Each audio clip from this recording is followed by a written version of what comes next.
there's a PayPal account. Okay, is it on your website? I don't even know if it's there. I can give you the email address.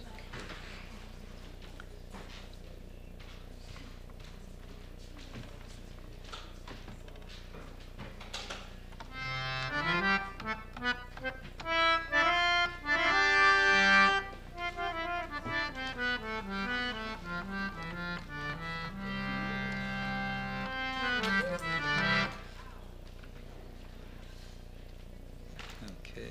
Oh, on the first page. Oh, you could put it at the back if you like. Or wherever you want. Okay. It's okay.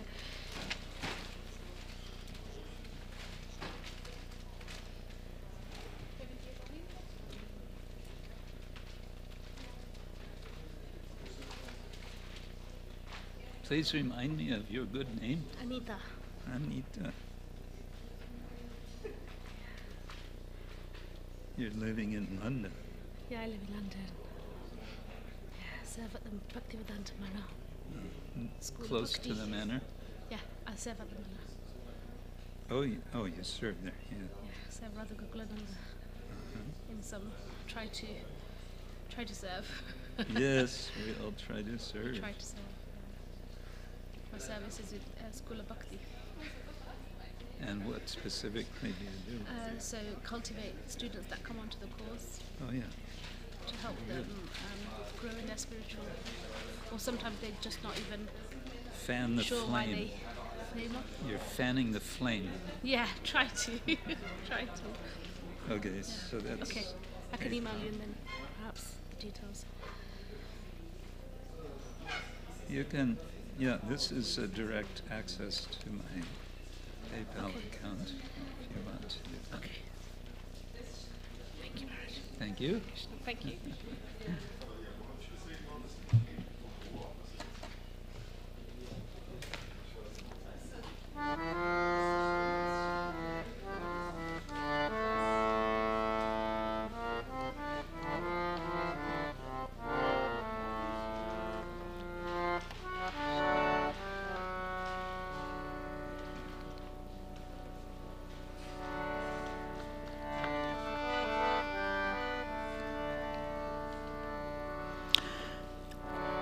Govinda Jaya Jaya Gopala Jaya Jaya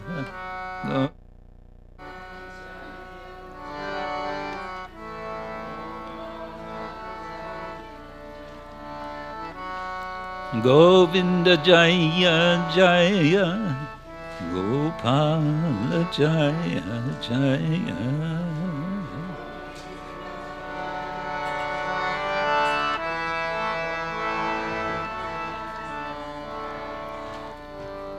Radha Ramana Hari Govinda Jaya Jaya Radha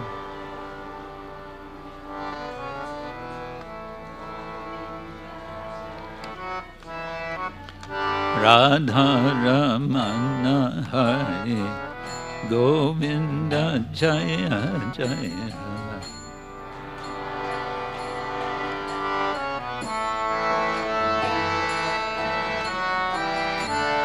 Govinda Jaya Jaya Gopala Jaya Jaya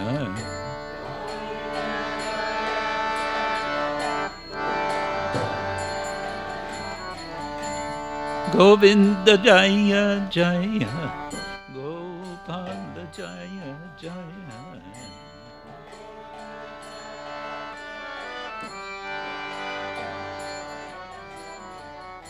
Radharamana Hari Govinda Jaya Jaya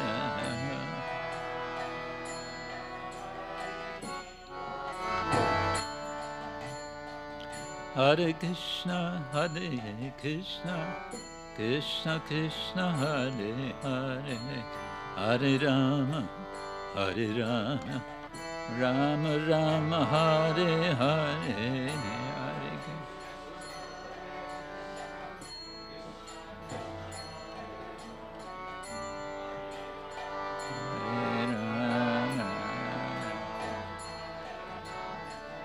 Hare Krishna, Krishna Ram Ram, Hare Hare.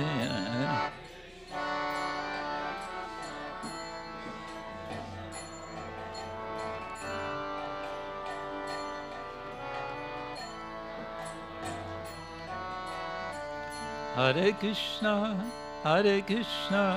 Krishna Krishna, Hare Hare, Hare Ram,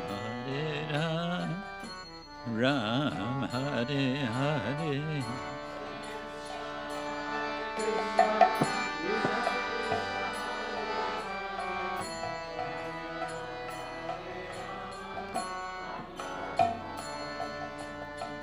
Govinda Jaya Jaya, Gopala Jaya Jaya.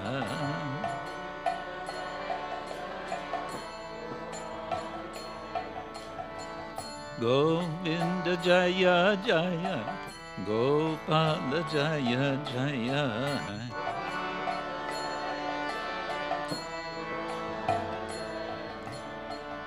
Radharamana Hari, Govinda Jaya Jaya.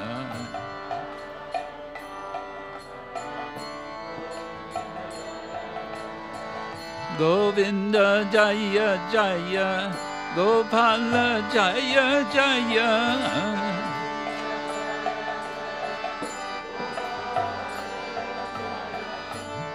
Govinda Jaya Jaya, Gopala Jaya Jaya.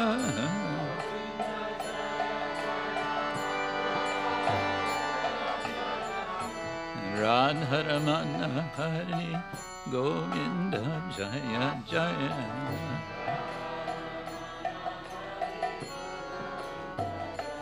Hare Krishna, Krishna Krishna, Hare Hare, Hare Rama, Rama Rama, Hare Hare.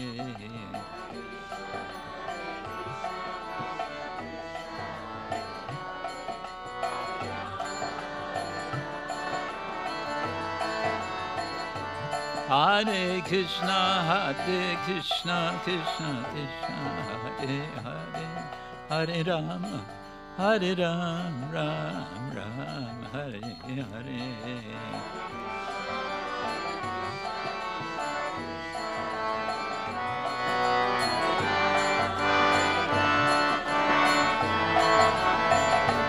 Hare Krishna, Krishna Krishna, Hare Hare, Hare Rama, Ram Ram, Hare Hare.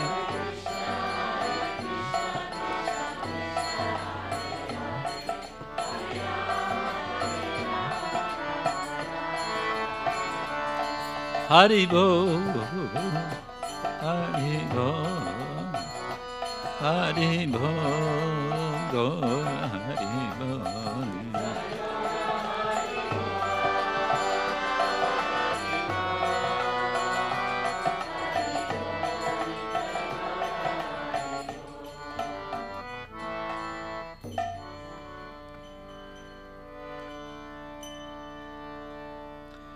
Srila Prabhupada ki jai, Ananta Koti Vaishnava Vrinda ki jai, Gaura Premanande.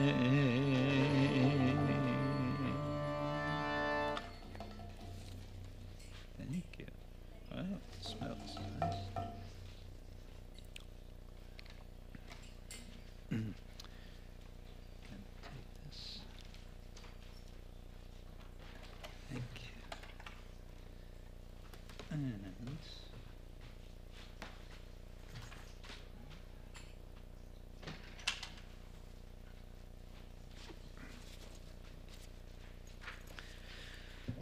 Welcome, everyone. Thank you for coming.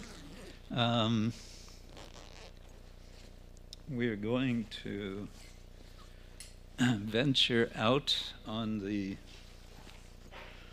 open seas with a small boat of desire to please the Vaishnavas and the Lord Let's see.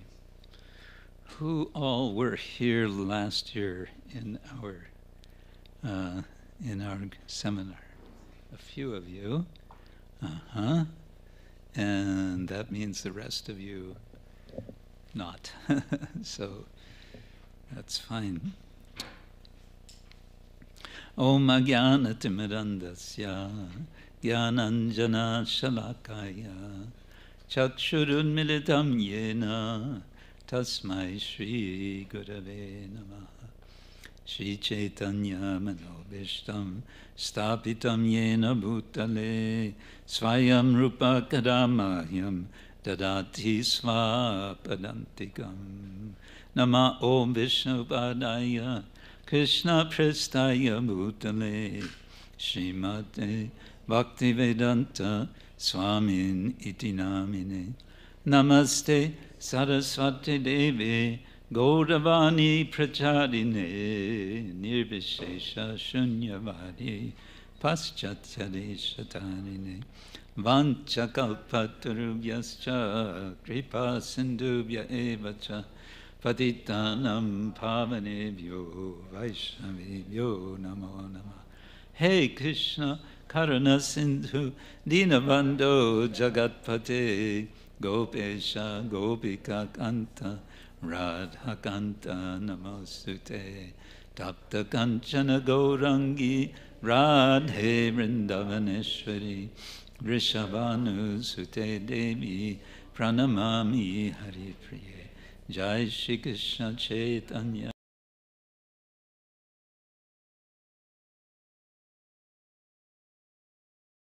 Gaura Bhakta Vrinda Hare Krishna Krishna Krishna Hare Hare Hare Rama Rama Rama Hare Hare. As I said briefly yesterday evening, our session is called Yoga, the Art of Play, and I'm playing with 2 verses of Bhagavad Gita for making this title. The first verse is from chapter 2, I believe it's verse number 50. Buddhi yukto jahatiha ube sukrita duskrite tasmad yogaya yujasva yoga karmasu kaushalam. Krishna is explaining to Arjuna about Buddhi yoga, and he's saying that if one's buddhi, one's intelligence, one's reason is properly engaged, buddhi yukta, and then one will not be bewildered in with respect to duskrita and sukrita, good activities, bad activities, and good activities. And therefore he says, tasmat yogaya yujasva. Therefore, be engaged in yoga. And then he gives a little kind of a definition of yoga. In the last line, yoga karmasu kaushalam. Yoga, and Prabhupada's definition is yoga, the art, kaushalam, of work. The word kaushalam can have many meanings, but we're taking it as Prabhupada gave as art. So the art of karma. Yoga is the art of karma. What does that mean? Anyone have any ideas what that means? The art of karma. The art of, we could say the art of action, the art of doing things. Anyone want to venture explanation for us, a brief? Why would Krishna say that? don't everyone speak at once. Yes, Anandish. Know how to work? Knowing how to work, okay. When I think of art like in an art museum, or maybe on a stage, dramatic art, or musical art, something maybe a bit different from it certainly can involve, and generally does involve, some skill, but there's something more about art. Any other ideas? Yes? To my mind came the picture of walking on a thin rope, like an artist, and because you don't want to be negligent in your duties, but you also don't want to be completely attached. Yeah. Okay, that's interesting. You're thinking of it as a person walking on a tightrope and keeping balance. So that's nice. Okay, it's the art of keeping balance in one's work. Perhaps we can think that way. Yes, Venkata Prabhu. There's an expression, people say, such and such is more art than science. Uh-huh. So I was thinking, the art of work as in, there's no like one strict formulaic way of doing it, but Mm. it's kind of figuring out what that looks like. It's not an exact science, it's more of art. You kind of know it when you see it. You know it when you see it. Okay, yes, for the broadcasting, we can maybe a little bit repeat. We make a distinction between art and science often. So someone may say, well, art is somehow different from science, where we think in terms of some sort of precision, measurement, and so on. And you know it when you see it. When you see good art, you kind of know that's what it is. Okay. As I said, there are two. Yes, Yamuna. Yes. So what came to my mind is that Krishna should often tell that we should become like artists, or we should really do what we're meant to do, also like our karma. And what for me art is that it's very personal. It's not a thing that everyone can do, but one person can do this art. It's like unique.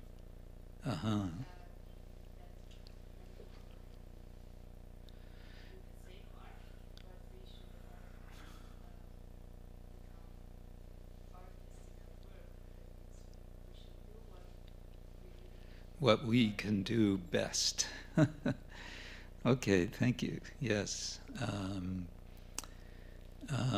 So you're pointing to the individuality, perhaps.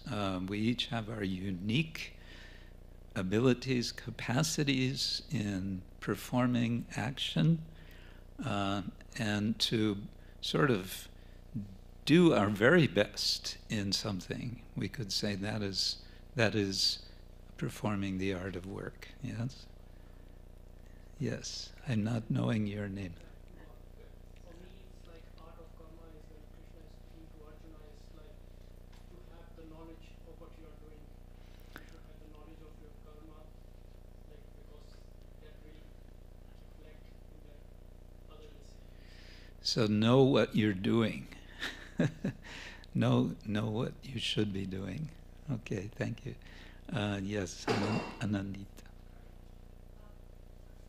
I think the short story, there are three workers, they're working on building a temple. And they would ask, what do you do? One say, I'm earning money. The second one Yeah. tell I'm helping to build this temple. And the third one told, I'm serving God. Okay, very good. Yes, there's three different attitudes with regard to the same activity. with respect to what is the purpose or the understanding of the purpose. And we could say the last of these, I'm serving God. I'm building a temple. Yes, but what is it really? I'm serving God. So that we could take as what Krishna is meaning when he says the art of work. Yes, very good. Yes. Sometimes with artistic works, you have to go a little bit deeper to find different meaning to it. So perhaps when Krishna says the art of working, it's implying that on the externality it appears that the person is working. But when you go deeper, there's really no work in the sense that it's not materially binding. Okay, good. That's actually explaining the notion of karma yoga, where, yes, you're doing so many things, but it's yoga. And we could say yoga karma sukoshalam is saying that. Yes, honey.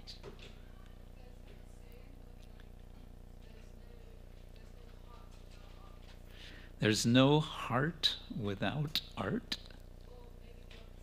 There's no art without heart. Okay, so action without heart, we could say, is a problem. Yes, thank you.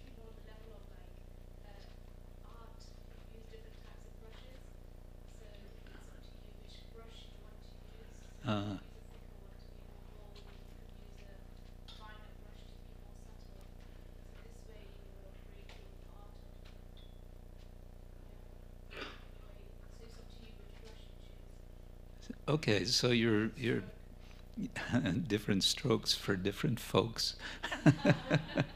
Different shloks for different folks also. Thank you, yes.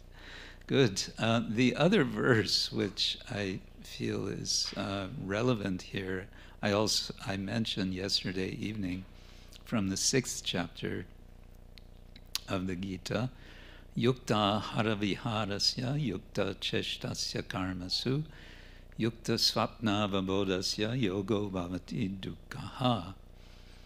That Krishna recommends that, in a sense, whatever we do, but he gives 4 things specifically. Ahara, which means eating, but it can just mean consuming. He says should be yukta, it should be appropriate, it should be as yoga. The word yukta is the passive participle of the word yoga. So yukta hara viharasya. Vihara means, it can mean recreation. And recreation is,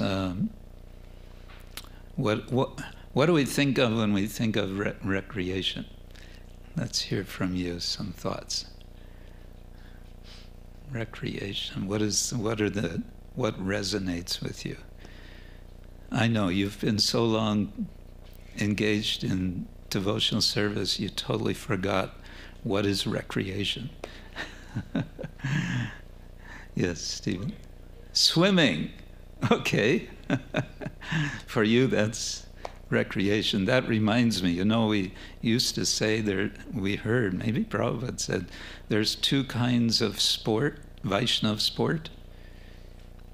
Swimming and wrestling. So years ago, before the Berlin Wall came down, we discovered a 3rd Vaishnava sport. It's called smuggling books. We used to smuggle books into East Europe. Okay, swimming, what else do you associate with? Yes. It has to be fun, and you don't do it because of the duty. Has to be fun, and you don't do it as a duty. Yes. Something that Gives you energy instead of taking energy. That's very good, yes. I want to actually learn names. Can you please tell me? Ananya? Ananya means without anything else. Ananya Bhakti, just Ananya. Oh, okay. Very sweet. Okay. Yeah, so vihara, and so Krishna is, it's in Bhagavad Gita. If someone objects to you engaging in some recreation, you just have to quote, I think it's verse 17 of chapter 6. Just say, Krishna says we have to do some recreation. It's bona fide. It's part of devotional service. And the result, he says, is dukkha. Yoga bhavati dukkha, the removal of dukkha, of suffering. When all of our engagements, ahara, vihara, cheshta, what was the fourth one? Resting. When these are done appropriately as yoga, then all suffering is removed. That's what Krishna says. Okay. So that's the basic concept. And why is it that I'm doing this? That's a good question, because I'm not learned in these matters that I want to talk about. Rather, it's the other way around. Srila Prabhupada once told Burijan Prabhu, and I found this very inspiring. He said, learn something and teach it to others. Learn something and teach it to others. So I'm teaching to others, and thereby I'm learning. It's a little backwards, but actually that's also an appropriate. I was teaching in university some years ago a course on religions of India. I'd never taught a course in a university before, and then I heard that it's kind of commonly said that if you teach something 3 times, then you have a pretty good idea how to teach that subject. So I taught this course once, and after the one time, I thought, whew, that was really experimental. I'll have to do this again. And then the next semester, I thought I'll have opportunity to teach the course again. But the department chair said, actually, no, we want you to teach a course on religions of Asia. What? Asia? Now, as far as I know geography, Asia includes a lot of area beyond India. And you want me to teach a course? I don't know anything. And they said, well, good luck. That was interesting experience. So yeah, this is my motivation, but I think also because there's something perhaps that we could, I feel there's also a need in our communities for more attention to this dimension of our culture. I remember years ago a devotee was telling about how things were in the old days in New York Tempel.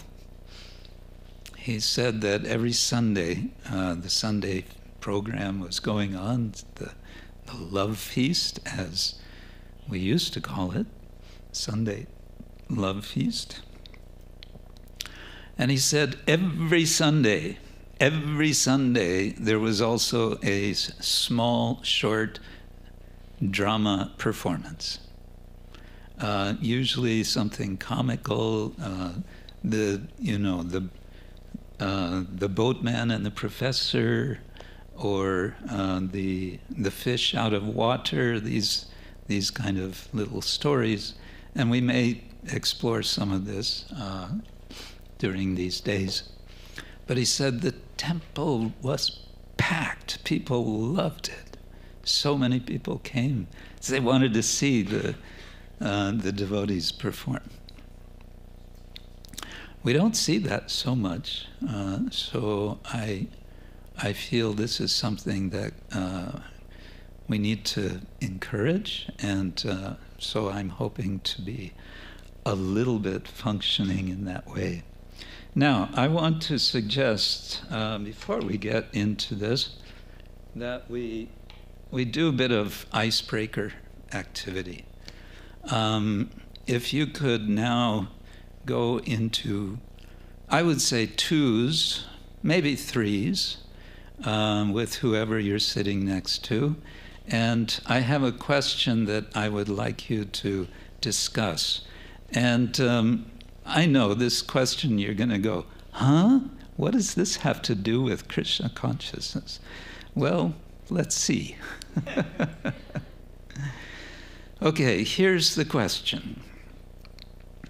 What would you include in a time capsule?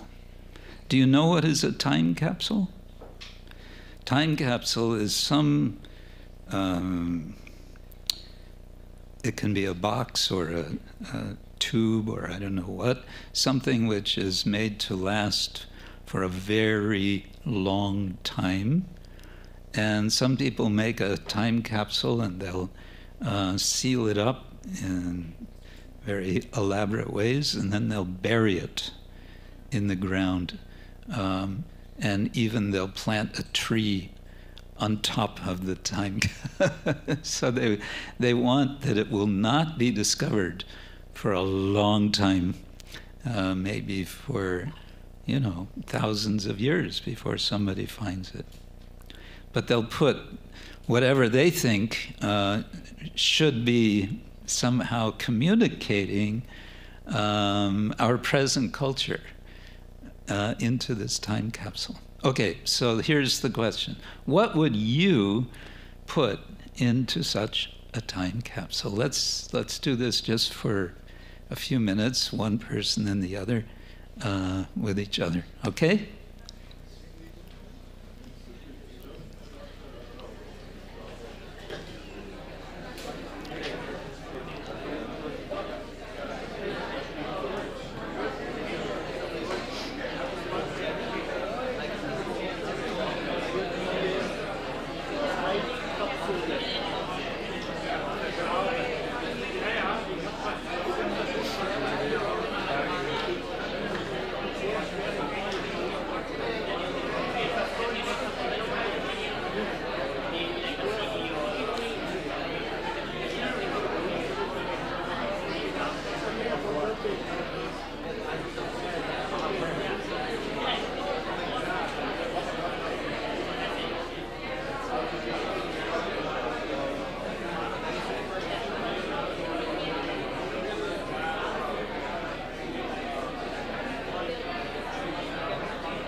No, you can put all sorts of things. You can put lots of different things in this time capsule. Doesn't have to be limited to just one thing.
it seems there is no lack of ideas of what to put in this time capsule.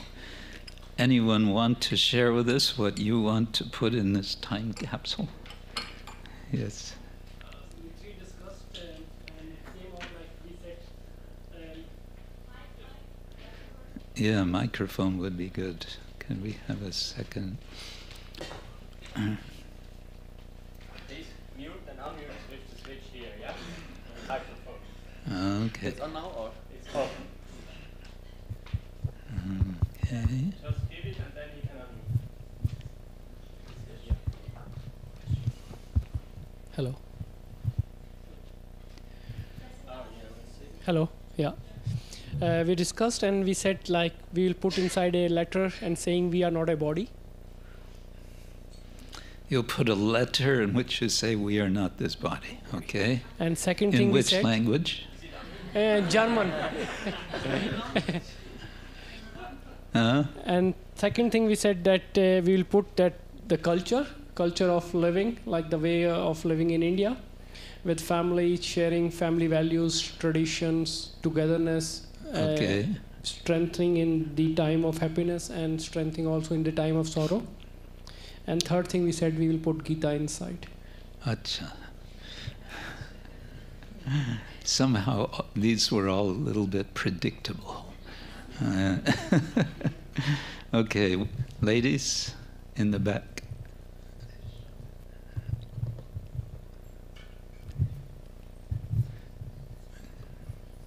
Hare Krishna. Hare Krishna. What is your name? Yamuna. Yamuna. Another Yamuna. Yeah. There's Yamuna, two Yamunas in a row. Here and here. Yeah. So I think this question is very interesting. I just realized with our conversation with my dear friend here that you can look at it from different angles. Is it a time capsule that you're gonna make so you can see the things in your future before you leave your body? Huh.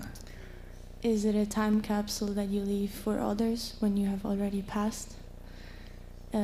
I said things, and after I realized it was very egoistic, like material things, and a letter for my future self.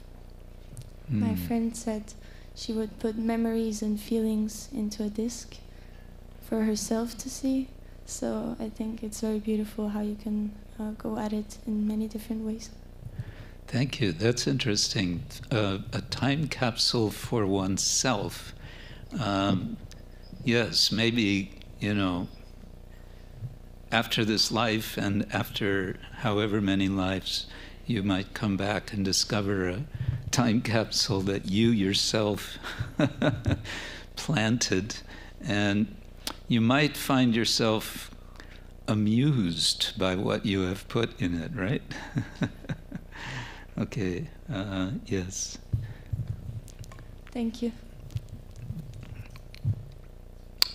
And your good name? I'm Gita. Gita. Hare Krishna. Hi, well, we were talking about both including nice things about Krishna consciousness and also something that would show what our current culture looks like. Oh. Like maybe in a bad way. Like we would put a picture of Krishna and Radha and maybe write the Mahamantra as well. We were thinking about a way to also put a recording of the Mahamantra, but maybe technologies change in the future, so I don't know. But then we were also like, we'll put a phone and plastic and maybe maybe like a picture that shows that like 80% of people are unhappy and like in their current jobs or something. Okay. Yeah, that's interesting. Okay. And you said you'd put a phone. Yeah, because everybody has them and most people are addicted to them. If it's far enough in the future, that people might say, what is this? It would be the Stone Age. It would be the phone age. The phone age. Oh, no. Yes. Your name is? My name is Jayatam Madan Mohan. Jayada Madan Mohan. Yes. Okay. Smaraj. It's interesting, as you said, that the phone, people would not know in the future how to operate it because it might be too primitive for them. So what we were discussing, and we came up that how in the early ages, how came to know what was the past, like in the cave paintings, and because it was not a language, but it was pictures and something like this, which can be understood. Anyone can understand it by seeing it.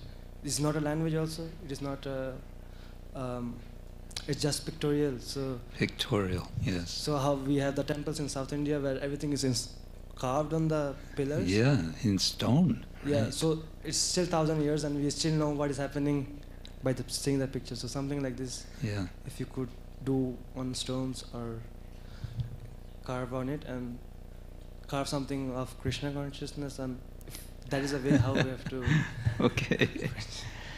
Yeah, I think you may have realized that we make a lot of assumptions about communication with respect to the future. And if we think about it, it sort of confronts us with the temporality of our present situation, our present culture, because if we try to project long into the future, we don't know what might be there. We don't know. I mean, there's ideas now that our very species, human Homo sapiens species, is under threat. Whether we will become another extinct species on this planet is in many people's minds. So that was just a little exercise to get us thinking about our present situation, actually. A way to think about it is to imagine a future. And we may say, I'm also wanting to get our imaginations going a little bit. And something that I feel needs to be encouraged and explored is how we use imagination and how we can use imagination in Krishna consciousness. This morning we heard from Mother Kosharupa this wonderful description of Uddhava visiting Vrindavan and meeting the residents of Vrindavan. And it occurred to me that we read this, we hear this, and what else do? We picture it, isn't it? Something in our mind comes from the words that we hear, which is not words. That means we're using our imagination. Something is happening as we hear or as we read, and that's an activity. It's to use the old Sanskrit expression, karma. Karma just means action. So this is an action of our minds, and of course we're seeking to awaken some feeling, some emotion, some bhava from that. And this is happening with the help of, we can say, our imagination.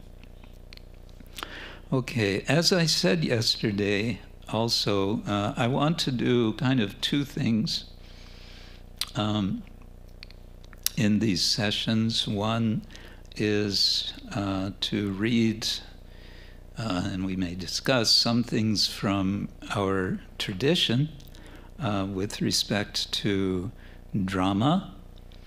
And the other is, the second part is where we do a bit more engagement ourselves in activities which I referred to yesterday as semi-improvisation. This is going to be a little experimental, but I think it'll be fun. So first I want to start, though, with the the work, the amazing work of one of the greatest poets of our Gaudiya Vaishnava tradition, named Kavi Karnapura. Kavi Karnapura, as he was named by Chaitanya Mahaprabhu, he was named by his parents, I believe it was Paramananda. He was Paramananda Sena, the son of Shivananda Sena, and he had the quite special good fortune as a very small child to suck on the big toe of Chaitanya Mahaprabhu. That's something. Not everyone has that opportunity. That's something one might create a little sketch about. Sometime later, a few years later, in my memory it's mentioned when he was around 7 years old, again he was, I guess, with his parents, and they met Mahaprabhu, and Mahaprabhu kind of suggested offhand to this young boy, recite something, recite some poetry. And Paramananda immediately composed and recited a beautiful verse praising Krishna. And Mahaprabhu was astonished. And he said, "You are Kavi Karnapura. You are the one who's, you are a poet who fills the ear with poetry, Kavi Karnapura." And so he was blessed by Mahaprabhu in that way. Now, one of the interesting things, of course, in the course of his life, he developed great, profound talent as a kavi. And one interesting consideration is that he was not part of the Vrindavan Goswami community. He remained in Bengal throughout his life. And of course, we take it for granted that communication is the way it is nowadays, electronic communication, but in those days, you know, there's, I don't know, 1,000, 2,000 kilometers between Vrindavan and Bengal, so there's not a lot of communication going on. Some Bengalis would come and, okay, some back and forth, but not very much.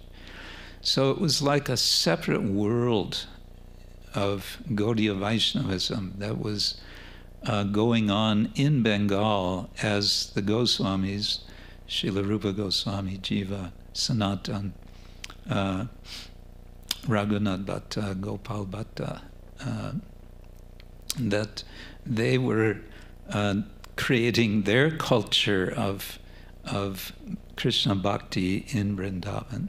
So he was completely separate from them, and in his separateness from them, he developed his own ideas. What is good poetry? There's a tradition of poetic scholarship in India that goes back at least 2,000 years, where scholars, pundits, they'll write poetry, but they'll also discuss and debate. And you may know about this from Chaitanya Charitamrita, when the young Nimai Pandit encounters the Pandit Keshava Kashmiri, and they have a discussion about poetry in which Mahaprabhu, then Nimai Pandit, finds not one, not two, not three, not four, but 5 faults with one verse one Sanskrit verse of this great, great scholar Pandit.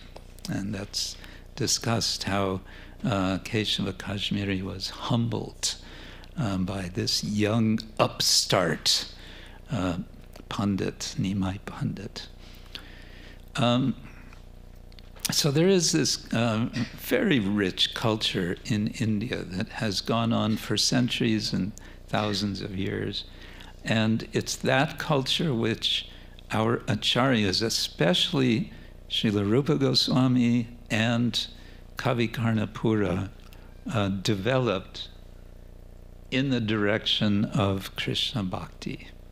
Now this is a huge topic, and I'm not going to linger on it, mainly because I'm not myself qualified to do so.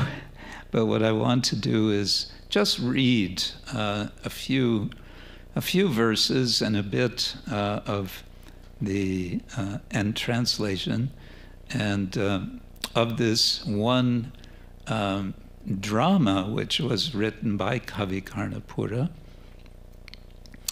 Kavi Karnapura wrote two works about Chaitanya Mahaprabhu, and this is his second work. It's in the form of poetry, Sanskrit poetry, but it's not all Sanskrit, because in traditional Sanskrit drama, some of the actors do not speak Sanskrit, they speak Prakrit. In general, although it's not exclusively so, in general, a female actress will not speak Sanskrit, she will speak Prakrit. And a person who is considered of a lower rank is likely to also speak Prakrit and not Sanskrit. What is Prakrit? That's a whole nother topic. You can look it up on Wikipedia. There are many Prakrits, and there's debates about the history of Prakrit. But there's a relationship between Sanskrit and Prakrit, but they are different. So he wrote this work, Chaitanya Chandrodaya Nataka, and I think it's also interesting that some of what he wrote in Chaitanya Charitamrita becomes, Chaitanya Chandrodaya, becomes material which then Krishnadas Kaviraj will use for his Chaitanya Charitamrita. So it becomes a resource for him. All right, alam alam, enough, enough. I'm going to now begin to explicate a little about this poem. Now this is a translation which I found, as one does nowadays, on the internet. I believe it's from the late Kushakrata Prabhu, who was prolific translator, whom I met once at his home. Anyway, that's another story. But he just loved, he would just spend all day translating the Goswamis. He said, in this way, I feel that I'm in the association of these Goswamis. That's why he was doing this. So, a Sanskrit drama, a classical Sanskrit drama, begins with a Nandi shloka. A Nandi shloka is a shloka of benediction to those who have come. So here the Nandi shloka goes like this: Nidishu kumuda padma shankha mukyeshvu aruchikaron navabhakti chandrakantai virachita kalikoka shoka shankur vishayatamangsi hinastu gaurachandra.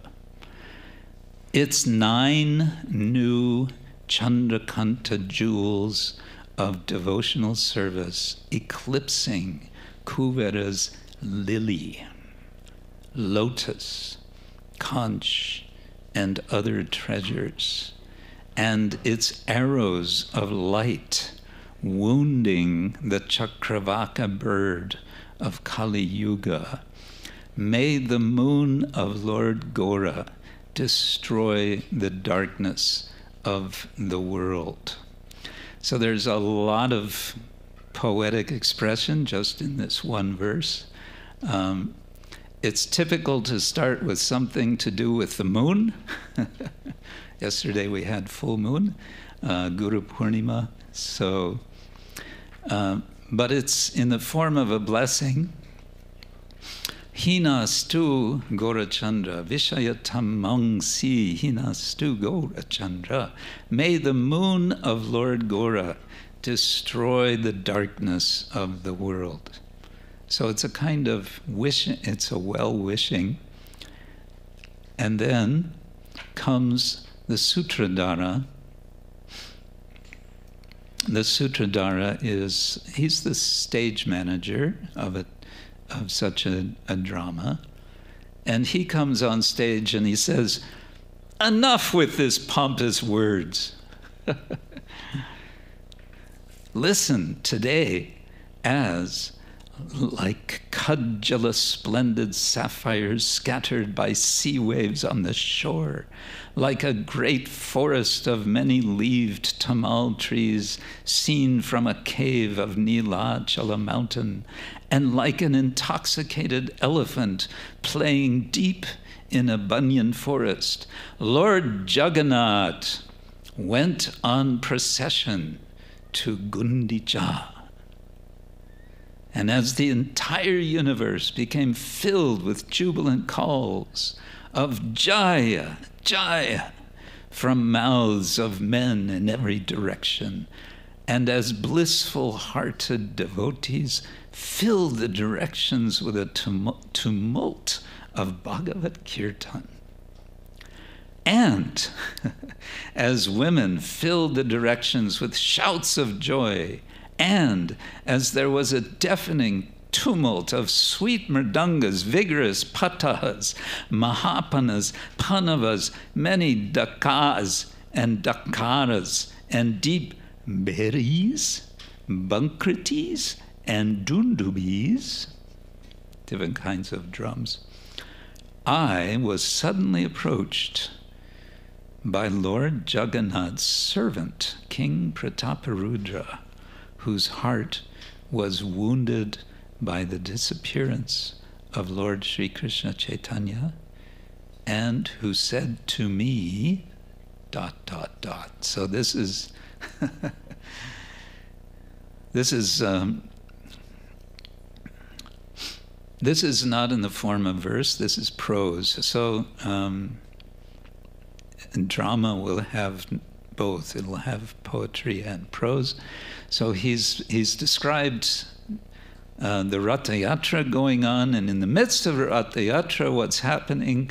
The king approaches the Sutradhar, the stage manager. What he's doing here is he's explaining how it came about that this drama was written. So now the king is going to speak.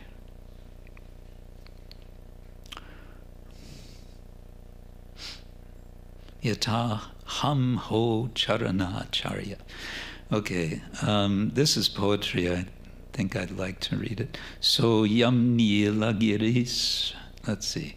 So yam nila girishvara savibhavo yatra chasa gundicha te dik vidik agata sukritinas tastadidrik shartaya aramaschata eva nandanavana shrinang tiraskarina sarvanyeva mahaprabhung bhattavina shunyani manyamahe.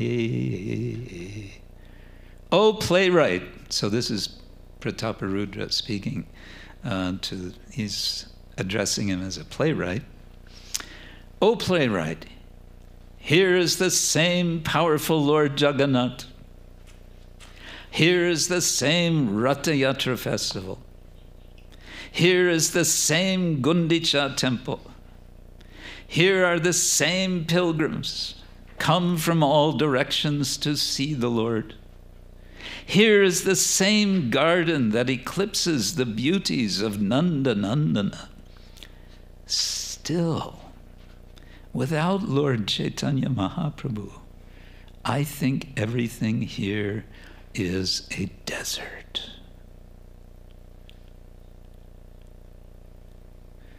And then he says, to please me, please write a sweet, beautiful play, fragrant with the virtues of affectionate Lord Chaitanya, the best of sannyasis. So that's the prompting. That's, he wants, the purpose is to,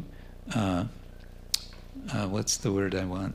And to ease the pain of the feeling of separation. So it's out of a feeling of separation from the Lord that the devotee is inspired to recreate the activities of the Lord. I mentioned yesterday, we find this in the Bhagavatam, in the Rasa Panchadhyaya, as it's called, the 5 chapters of the Rasa Lila in Canto 10 of the Bhagavatam. Krishna attracts the gopis to dance with him in the forest, but then after a short time, he disappears.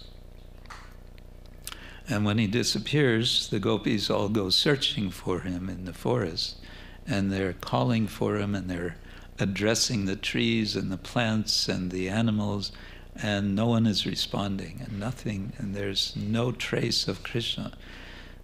So in their desperation, you could say, their loving desperation, they begin to reenact Krishna's pastimes. And someone takes the role of Krishna, baby Krishna, and another takes the role of Putana, and they enact the killing of Putana. And like that, it's described. They go through the pastimes that are described in the earlier chapters of the 10th canto. So, and I mentioned yesterday, this is imitation, and imitation is a very the idea of imitation has been a source of huge discussion over centuries, you can say, amongst philosophers of aesthetics in the West and, also in India. The word mimesis means something like imitation. So the point is, this is about reenacting pastimes of the Lord, and that becomes a way of bringing the Lord into presence. Has anyone here attended in Vrindavan any of the performances of the Rasa Lila, not Rasa Lila, but they call it Rasa Lila in general, performances done by local children? Yeah, so you will know perhaps that when these performances are done, the understanding is that the little boy who's playing Krishna and the little boy, because it's all boys, the little boy playing Radha and the little boys playing the gopis, they are, for that time, Radha and Krishna and the gopis. And therefore they are worshipable, and they will be worshipped at the end of a performance. They'll come up and offer obeisance to them as understanding these are in a certain non-difference, they are the Lord and his associates. So there's this sense of reenacting is making present the absent Lord.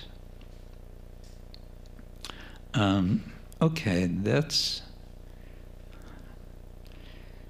is all now part of the introduction.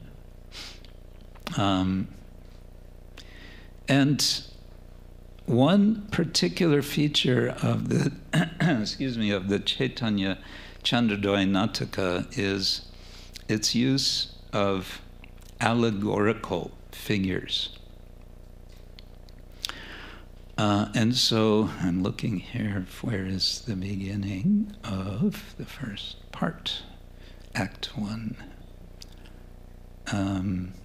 There's a lot of discussion first between the stage manager and his assistant. And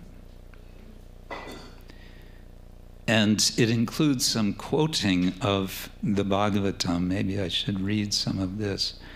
Tatacha tair darshaniya vayavai iti arabhya, and then is quoted from the Bhagavatam. My devotees always see the smiling face of my form with eyes like the rising sun. This is from 3rd Canto, chapter 25, verses 35 and 36. They like to see my various transcendental forms, which are all benevolent, and they also talk favorably with me. Upon seeing my charming forms, smiling and attractive, and hearing my very pleasing words, the pure devotee almost loses other consciousness. His senses are freed from all other engagements, and he becomes absorbed in devotional service. Thus, in spite of his unwillingness, he gets liberation without separate endeavor. So this is part of a discussion about the form of the Lord, because this drama is very much about the appearance of the Lord and how he is experienced by the devotees, showing his transcendental form. Sanskrit drama is not so much about action. It's not so much about plot, especially Vaishnava Sanskrit drama. It's much more about bhava. It's about feeling. It's about rasa. And so this is what comes out in this drama. Okay, let's get to the beginning of the drama. A voice from behind the scenes. Okay, this is how it starts. The Sutradhar says, Krishna pakshe nu divasang kshayam apnoti yah sada dosha karo bharatang kim sa vai Vishnu padashritan. The waning moon may decrease day by day, but how is it possible for wicked Kali Yuga to overcome they who have taken shelter of Lord Vishnu's feet? So it's a kind of rhetorical question. Dosha akara is wicked. That mine of faults. He's referring to Kali. So what happens next? A voice from behind the scenes. Who are you to insult me with the word wicked and compare me to the moon? And then the stage manager says, he's speaking to his assistant, as we speak of him, proud-hearted, merciless Kali is coming with his dear friend, irreligion. Let's leave. So then they go off stage, and on stage comes Kali together with irreligion. So now is going to be an extended conversation between Kali and irreligion. And irreligion is particularly worried. It seems Kali is not so worried, but religion is very worried. Why? Because Chaitanya Mahaprabhu has come. Kali seems to be saying, yeah, this is meant to be so, and this is how it has to be, and you just have to face the fact that you, irreligion, are going to be, pushed back. So just accept. Kali says,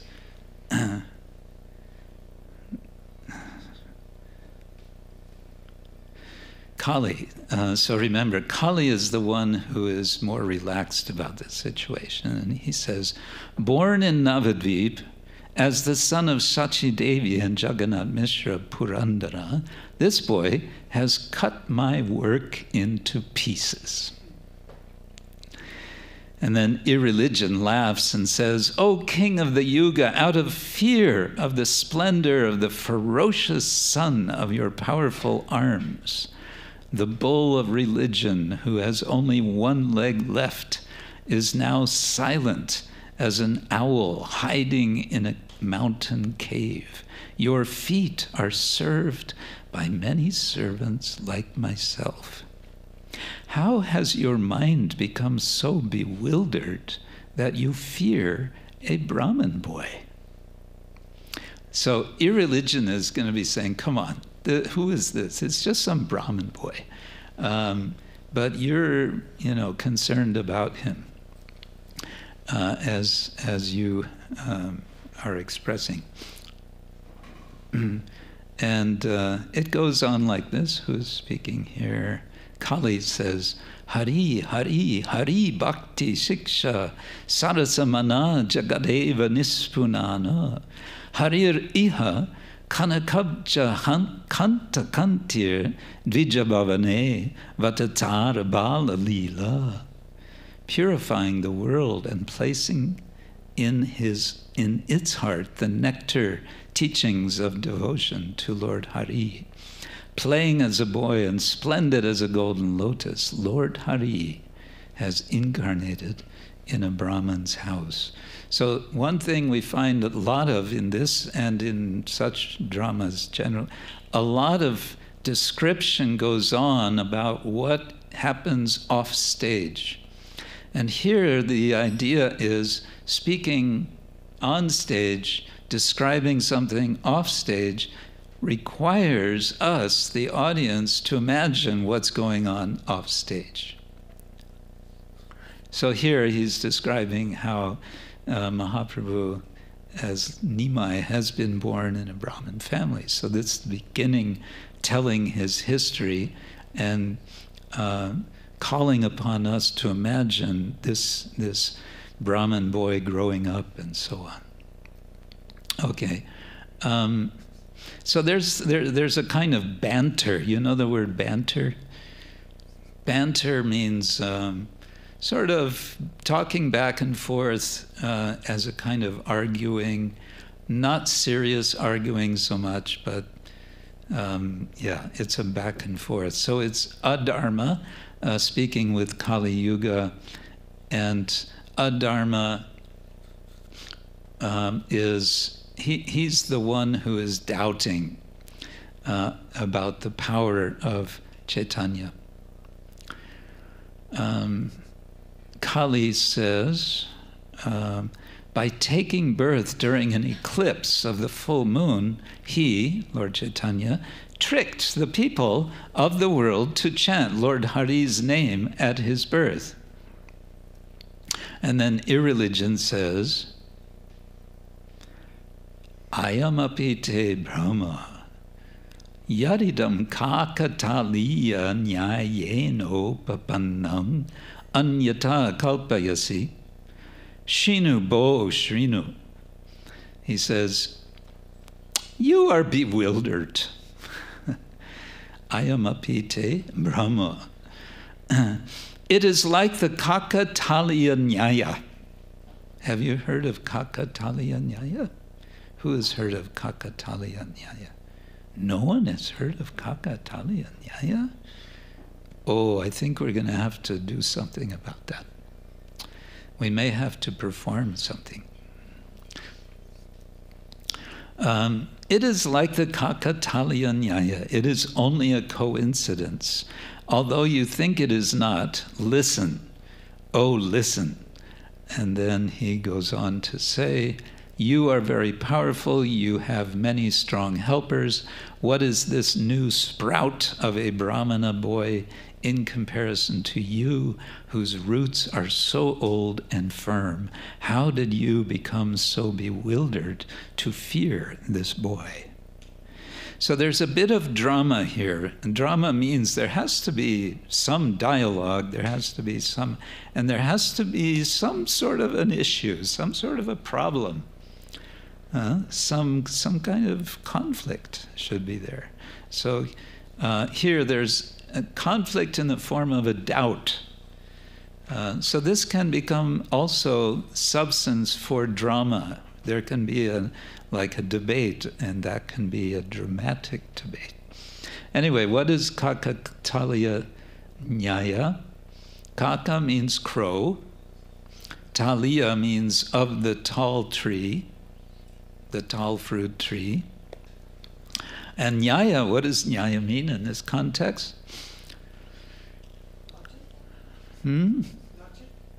Well, yes, but it's kind of, okay, it's a kind of reasoning, you could say. So Kakatala Nyaya, here's the story. Some pandits are sitting under a tree and discussing whatever they discuss, Sanskrit grammar, or maybe Sanskrit drama, and they're debating. And while they're busy in their debate, a crow lands on a branch of this tall tree. At the same time, one tall fruit falls down and hits one of the pundits on the head. And all the other pundits laugh. And because they're pundits, they decide, actually, we have to discuss this. What happened? And so one of the pundits says, well, it's obvious. A crow landed on the tree, disturbed the branch, and it shook, and the tall tree was just ripe enough so that it fell. And another pundit said, no. Wasn't that? It was just so happened that as this crow came, the tall tree fell, the tall fruit fell. No, it wasn't that. And then they go around and around and around about cause and effect. And, was it a coincidence? Was it this cause?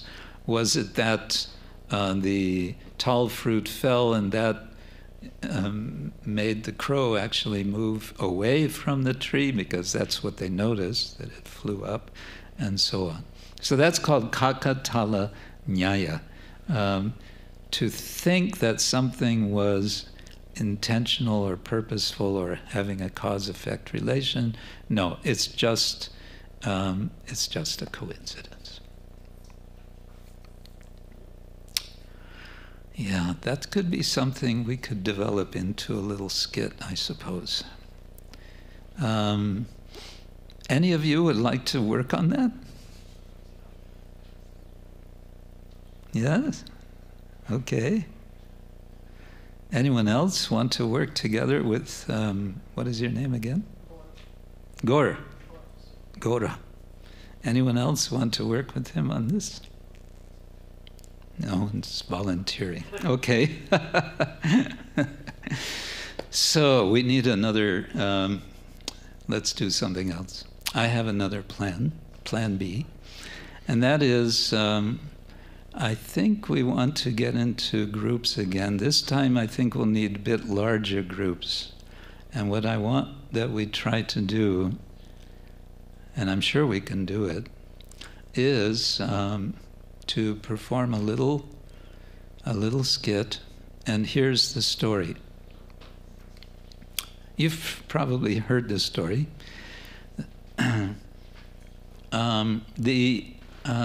The body, the parts of the body, the senses, have gotten together and decided to go on strike against the stomach.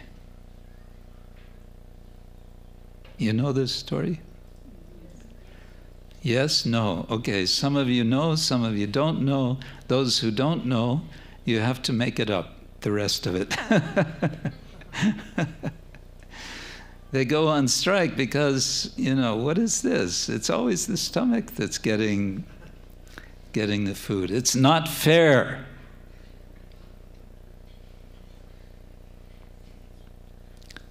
So they want to do something about this. So anyway, so this is, I'm leaving it at that. And now what I want to ask you is for the next, let's give you plenty of time for this. We'll give you 8 minutes. And you might want to be in groups of, let's see, well, 5 senses plus the mind, that's 6, plus the stomach, that's 7.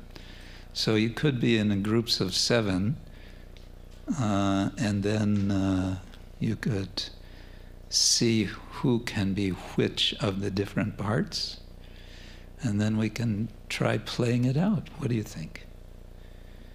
Yes? No? Maybe?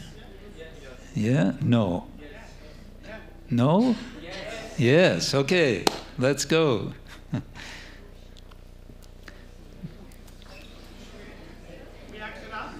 No, you discuss how you're going to do it.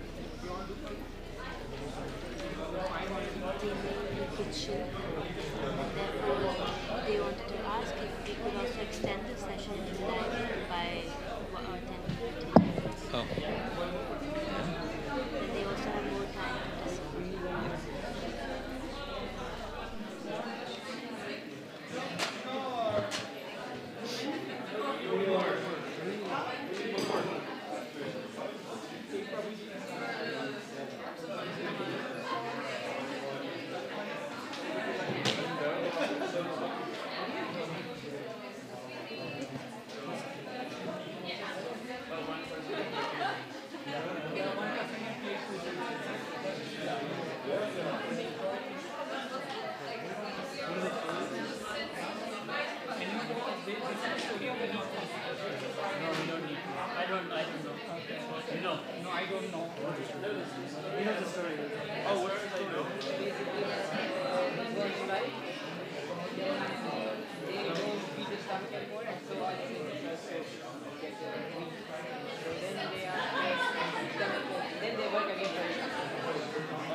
Okay.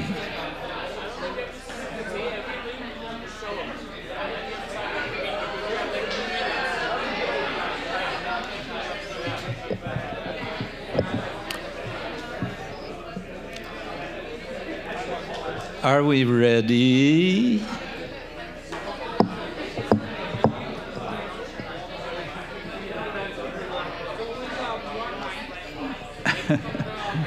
Hare Krishna.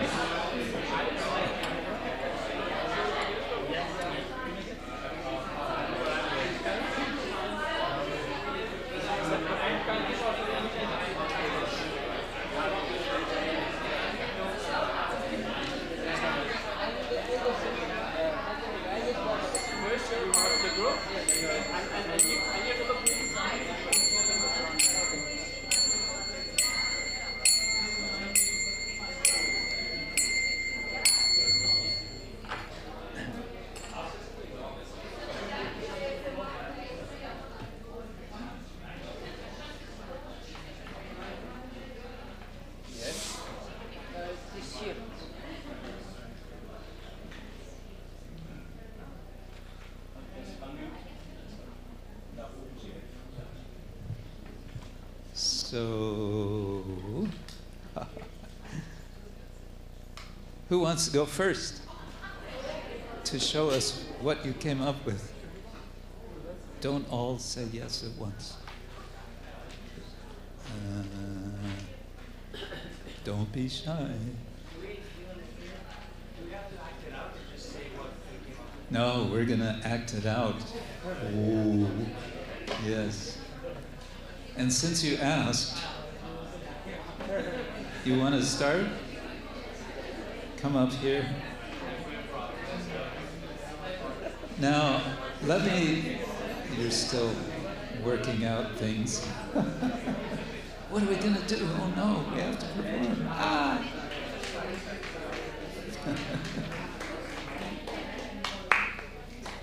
Shanti, Shanti.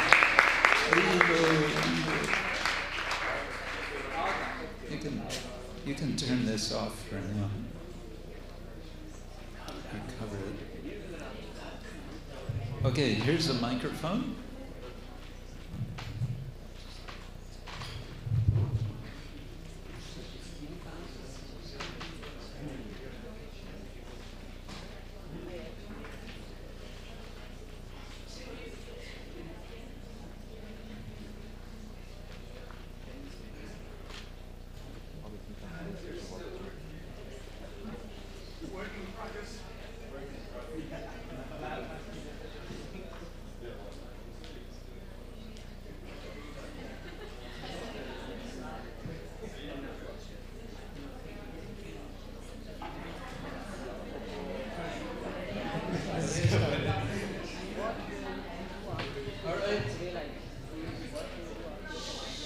Mr. Mind, I really want to eat. Can I get some food, please?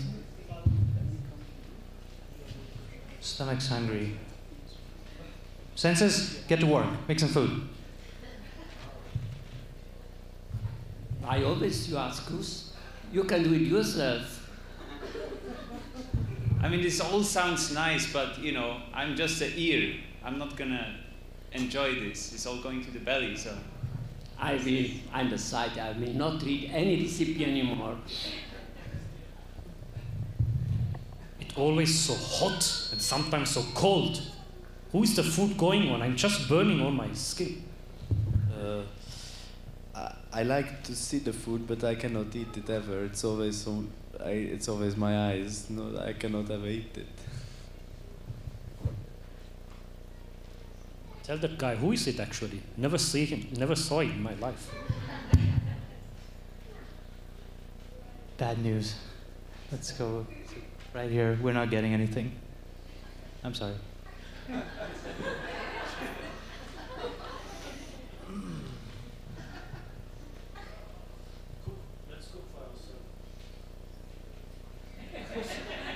So think about all the things that you want in life except Krishna. You know, what would you really like in life? Gulab jamun. Gulab jamun sounds nice, but can't get any gulab jamun right now. We'll find out what's going on. Senses? To your senses. What's going on? I'm feeling so weak. What's happening? Didn't you make food for yourselves?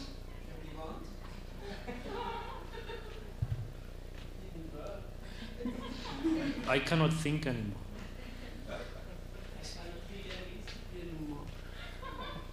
I have no understanding. I have no understanding. Huh. Okay. There's only one remedy here. You'll have to make food for the stomach. And then you might feel better. You want to give it a shot?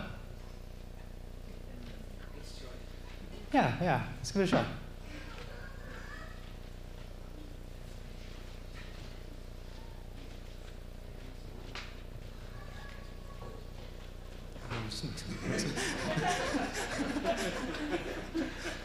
Just put in the mix and food.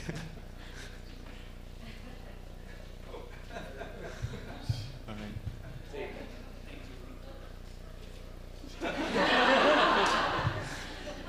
Right. Yeah. Are you feeling better now? Yeah. Okay. Unfortunately, this is just how it's going to have to work from here on out. All right. Thank you. Hare Krishna.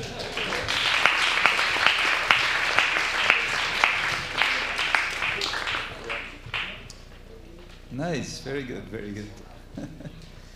So one thing I wanted to say, improvisation normally would be with absolutely no planning, just, here you are, here's the scene, do it, and immediately you have to jump in. And one of the principles that they advise for improvisation is yes and. Somebody says something, some person who you're performing with says, let's cook something for Krishna. Yes, and let's da-da-da-da. And it's always positive, positive, positive, positive. And this gets a conversation going, and before you know it, you have a whole performance. So that's one principle you might keep in mind, even though we're doing a bit of planning. And the other thing is, in improvisation, nothing is ever wrong. Whatever you do it's good. So, and of course we're amongst friends, so it's also good in that respect. Okay. Anyone else? Any other group ready to go to do your version? You've all worked out. Okay, another gents group. Let's go.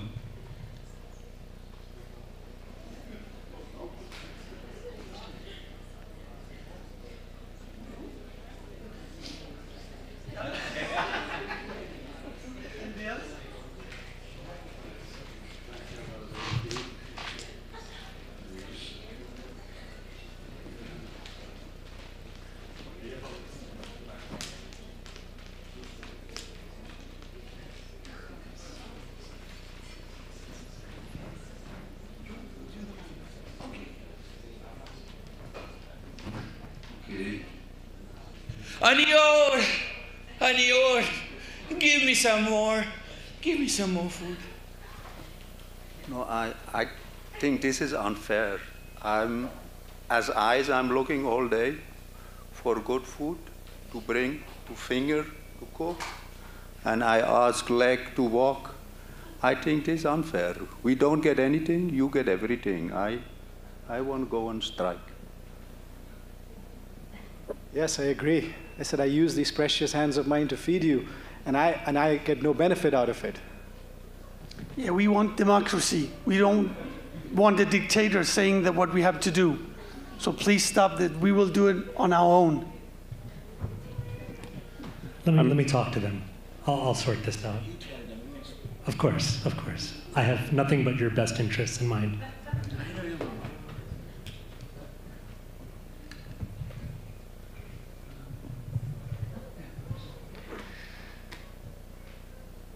Look at this lazy guy over here. He does nothing. You do all the work. Why should he get any of the rewards, the food? I think you should enjoy yourself. You should take the food and you should enjoy it. What can we do to get him down and ignore him? from now on, I think each and every one of you should just take the food and enjoy it yourself. You're Mr. I, if I'm not mistaken, right? Yes, that's correct. What better way to enjoy food than to enjoy it through the power of vision, of sight? That's what I was taught, you know. Like, why can't I enjoy? Why I always have to do it for him and him alone, you know? That's right. It's unfair. And the sound of a crisp, crunchy apple. Oh, so enjoyable. You're really going to like that. I can see, Mr. Mind, you are my real friend. Your best friend. Best friend. And what is food without... The perfect smell of food. Nothing is more attractive. Nothing is more telling you this is... Now it's ready. Now That's it's right. time to enjoy. So why not take in that perfect fragrance and leave Mr. Lazy to his own devices, right? Yeah. And of course, get that Yes, good taste. we won't do anything. We will just sit down. Just sit down and enjoy yourselves. I'm with you.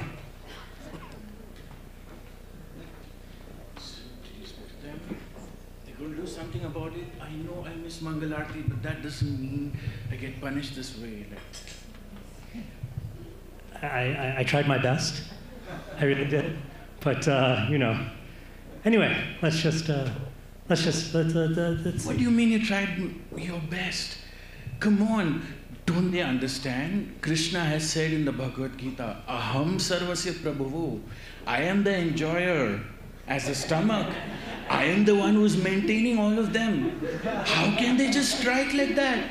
Don't they understand they won't get anything? And you are my best friend. Of course. I mean, whatever you desire, I tolerate even if it's not appropriate. You moved from non-vegetarian to vegetarian, vegetarian to vegan. I tolerated all those changes. Someday you decide you'll do nirjal fasting, not even water. Next day you break it with 10 gulab jamuns. It's not good for my functioning. Come on, man. But I still cooperate with you. Do something. I will. I'll try my best. Also, by the way, we'll talk about gluten-free. It's really interesting. I'm going to let you know about that. This is too much theoretical talk, you know. How's everyone doing over here? We're living in a democracy. Like, we serve him, he also should serve us. Not only we serve him. Yeah, you all look a little tired. What's going on? It's not working. It doesn't work. Give us another solution. I'm suffering as well. Oh, man. Be patient, it will get better. I wish there was someone else that could help us. Let's see. We've got the senses, we've got the stomach, and I'm the mind, but I think we need a higher intelligence. I think we need a buddhi. Can we get a... Really some sense. I think I see a buddhi over... Oh, please come join us.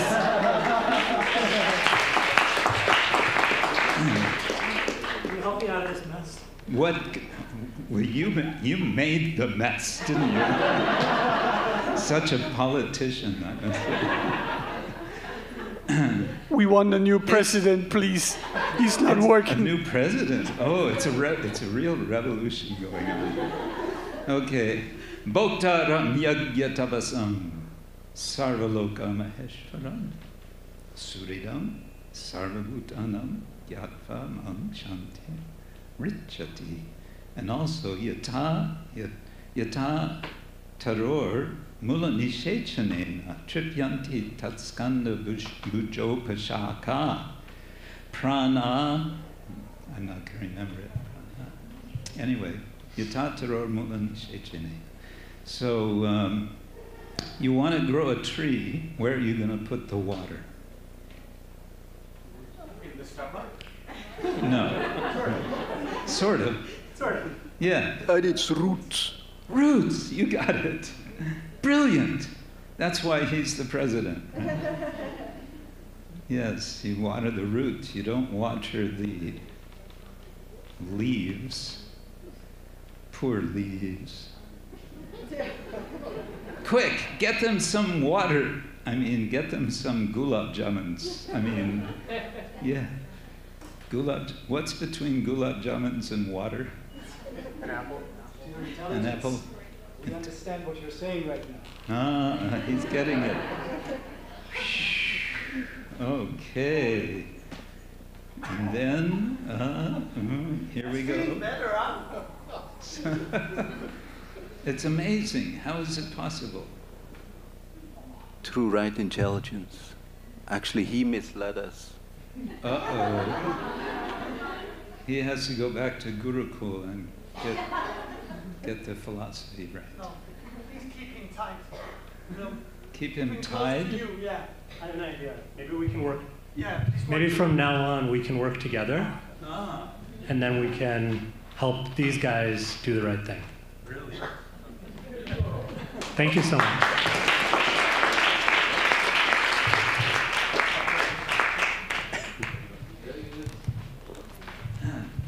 Okay. Any of the ladies? Yes, please.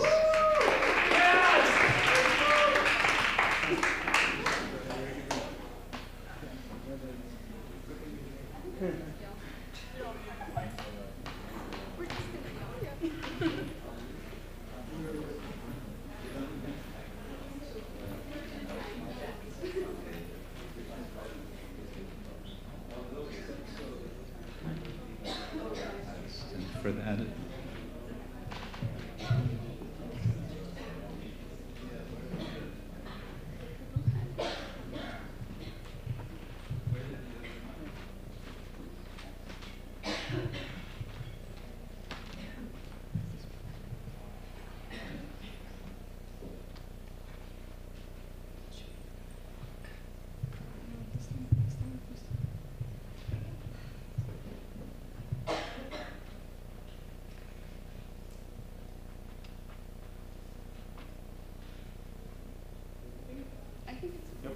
Push it up.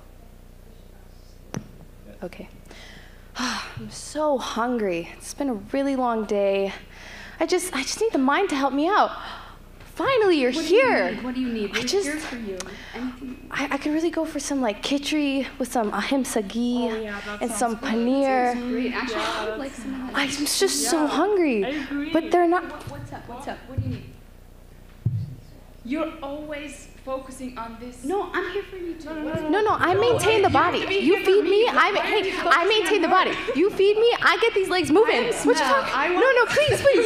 I'm so hungry. I need the khichdi and roti. I need rotis. What do you need to see? I want to get to see. Khichdi really doesn't taste that good. I don't see that working out for me. Okay, maybe we can find something else. Something that smells a little bit better, you know? Let's create a compromise. Pizza. Everybody good with that? With pineapple. Pizza doesn't really smell. No. What? No, it did. It definitely has a smell. I can smell it from down here. The stomach It's really smell. important that the stomach eats food. We need to agree on something now, okay? We'll need to satisfy. Why is she sitting? Why is she We're sitting? just gonna feed the stomach. I need to and eat. We'll come back to you I need to later. eat. I'm sorry. Why is she We sitting? have to help her. She needs us. Please. Like literally. You need to Okay. feed me. Food. Okay. We're figuring this out. Thank you. Oh gosh. I'll have it ready for you. Thank you. Yeah. Enjoy it, okay? You really I know you made me pizza, so but deserve it. Oh, that's great. please, some yeah. Yeah. And some black And pepper. maybe some sweets after. What you like? Ooh, I could go for cheesecake. Oh yeah, great. Okay, we'll got it. Okay. Don't be gone for too long. Oh, they're getting a cheesecake. Don't let them have it. Hands, stop working. Tongue, don't work. I can't even see. I'm not even gonna look at it. Yeah, that's great. Yeah, we'll feel so good after this. Whatever. Maybe a drink. I can go for some nourishment. Ooh. They're falling. Something is not right now. I'm sorry. I know we. I want to give you the drink, but it's not working. I don't know. What is Something else is going on with these guys. We can't continue to feed. We have to check it out. Okay. What's going on here? What are you doing? He wants to. Stomach wants to drink. Why are you? So tired of this tyranny. We will not work anymore. What do you mean you will not work? What do you mean? Literally, what is this? It just doesn't taste so good. I don't see that working for us. It's like the stomach always gets everything. This is so unfair. Okay. No. Yeah, you're kind of right. Okay, yeah, I can Okay, see maybe what we you're have saying. been unfair. Okay. Maybe we have been unfair, but what's with you? what happened to you? Before I could smell something, but now I can't smell anything anymore. But we can figure. Why out. can't you smell? What? Because I don't have anything to smell. But so you need to start working. We can figure out a compromise. Listen, I know we have in favor of the stomach. I know that's true. But if the stomach doesn't eat, then none of you get your enjoyment either. You are a team. You are so miserable. Don't you see yourself? And I am getting weak too when I think about it. Don't you feel exhausted? And look at Stomach. He's not happy.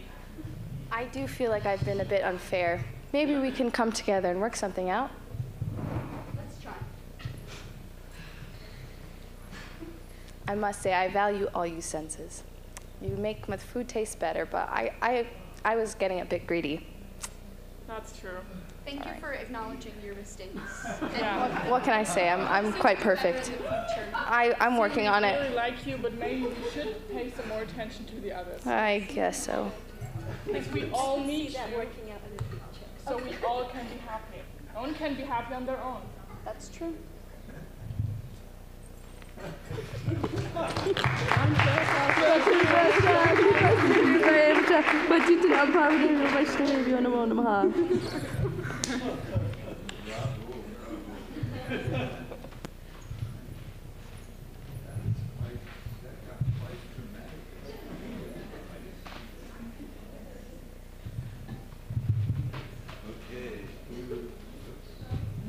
Who's next?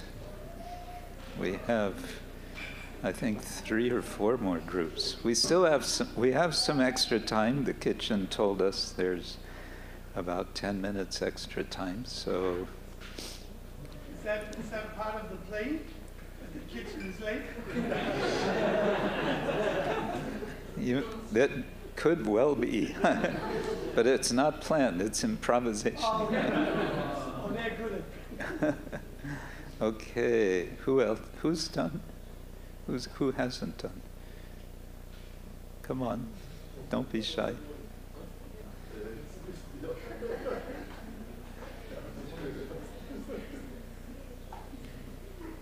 Wird das in Deutsch sein?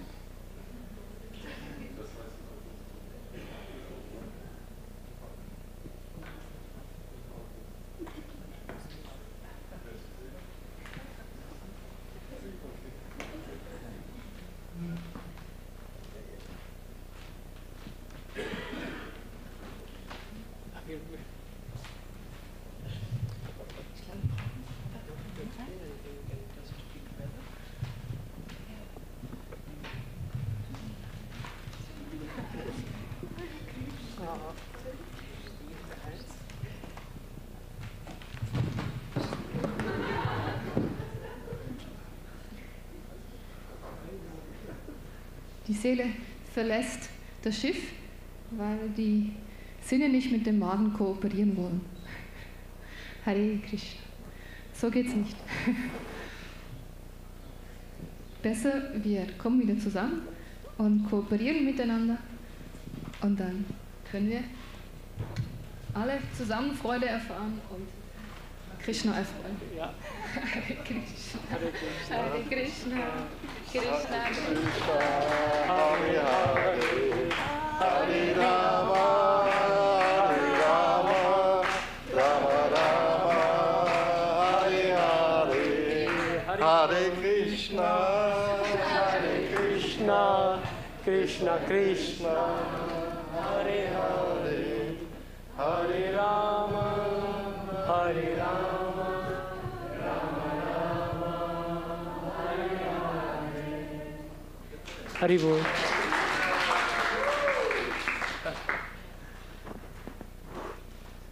Simple but sublime.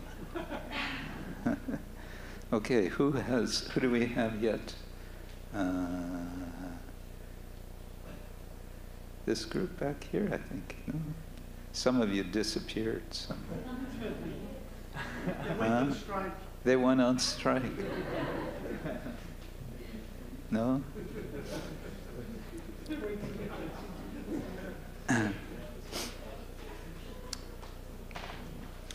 Any thoughts from your experience doing this? Any reflection? Is this a way of illustrating a point? A graphic way of illustrating a point? I think that's kind of the main idea for such a... There's a little lesson, and we act it out, and there's some humor, and it's highlighting, it's calling our attention directly to what is the issue. Yes? I thought it was very interesting to see how different each group made it. And the functions, for example, of the mind was very different. So how it worked out, even though we had the same task. Yeah, yes.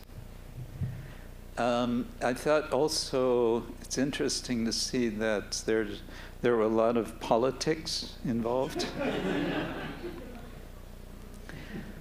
As scholars of religion will say, politics and religion are two sides of the same coin. So this is the kitchen religion, Prabhupada would say. Anyway, okay, that was one experiment. We won't proceed with another just now. What I thought we can do now is there's a song. I mentioned this, I think, also yesterday evening. And for now, we just want to start to reflect on how we might develop this into something that could be performed. And I'm introducing this with no preconceived ideas. I'm really hoping that collectively we can come up with some ideas. And just possibly, if we do this, over the next few days, we would have something that we can then perform to the whole group on Friday evening. There's going to be this drama with Gauralila Prabhu and his group, and I think we could reserve 10 minutes for something that we could do. What do you think? Is that something to do? Yes. No? Yes. No. Yes. No. Yes, okay. Madhurang madhurebhyo pi Mangalebhyo pi mangalam Pavanam pavanebhyo pi Harir nama eva kevalam.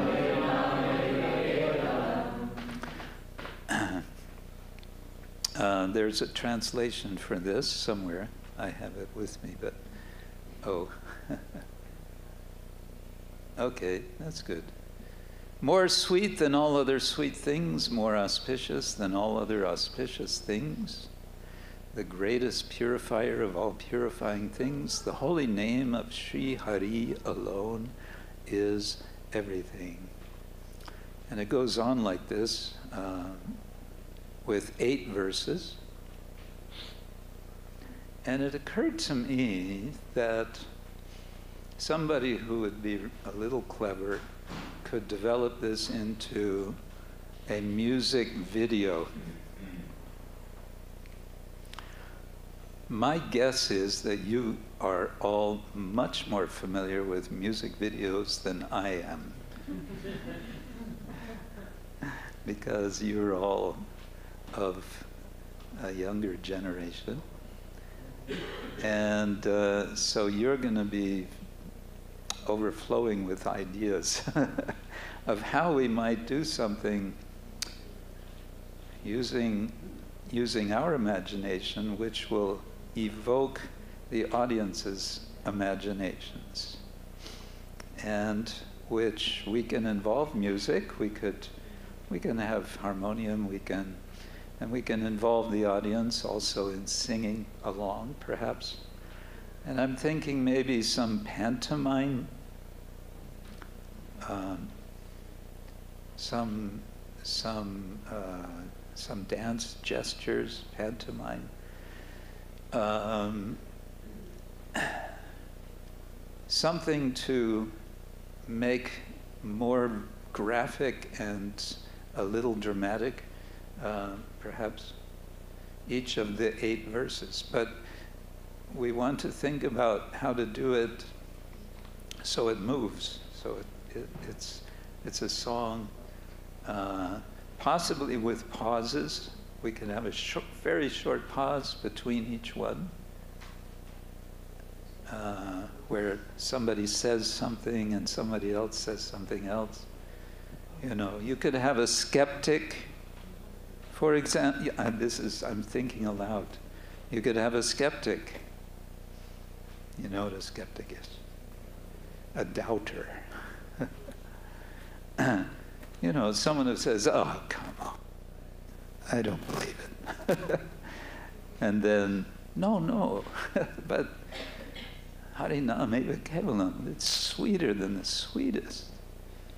Really? Yes. And so on. The entire universe, from exalted Brahma down to the lowly clump of grass, is a product of the illusory energy of the Supreme Lord. Only that which is reality,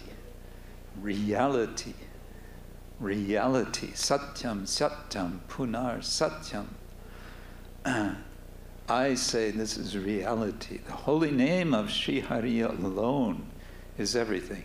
What are you saying? There's so many things other than the holy name. And you're saying only the holy name? Yes, that person is a true preceptor or a true father, a true mother, and a true friend also only if they teach one to always remember Harinam eva kevalam. I don't know. No, that's true. It's really the case. The holy name of Sri Hari alone is everything. And then there can be also the refrain, Harinama, Harinama, Harinama eva kevalam, Kalo nastyeva, nastyeva, nastyeva gatiranyata.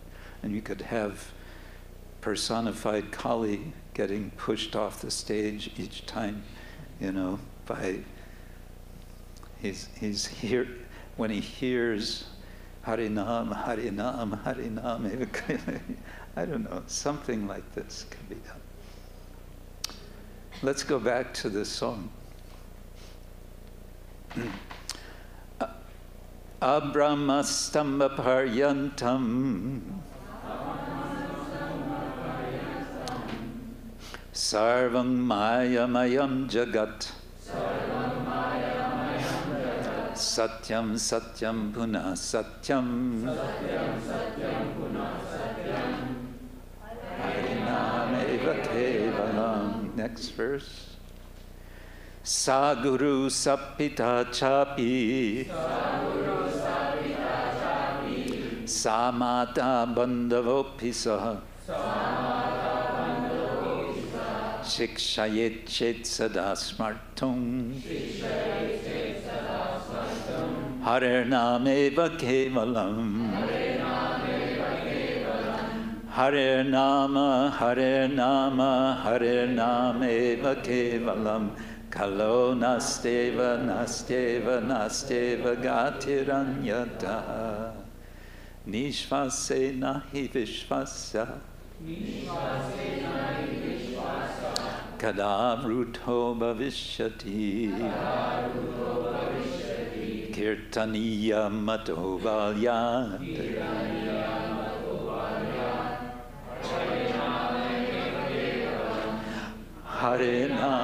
Hare Nama Nameva Kevalam Kalo Nasteva